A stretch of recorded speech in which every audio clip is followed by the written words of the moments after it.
सबैलाई स्वागत छ आजको मेरो यो भिडियोमा है। र आजको मेरो यो भिडियो चाहिँ त्यस फार्मरहरूलाई डेडिकेट छ है, जसले चाहिँ आजको यो समयमा है, जो आजको मार्केटमा जसले चाहिँ बोर या सानेन एफोर्ड गर्न सक्दैन है, उहाँहरूको लागि मैले स्पेसली बनाएको यो भिडियो।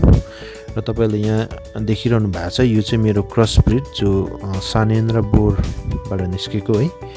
यो चाहिँ यसको एज चाहिँ लगभग 5 months क्रस हुँदैछ।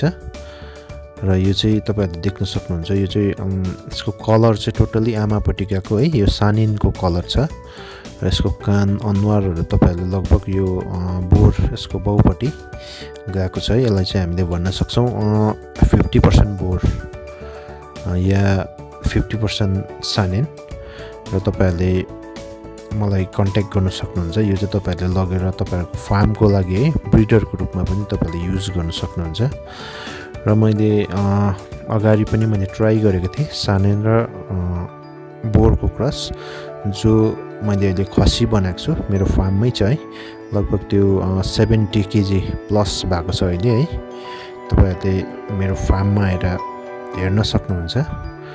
र तपाईहरुलाई यो अगर यो है चाहिएमा तपाईहरुले मलाई कन्ट्याक्ट गर्नुहोस् मेरो नम्बरमा है। र मेरो यो च्यानललाई लाइक, शेयर एन्ड सब्स्क्राइब गरिदिनु हुन भनी म रिक्वेस्ट गर्छु।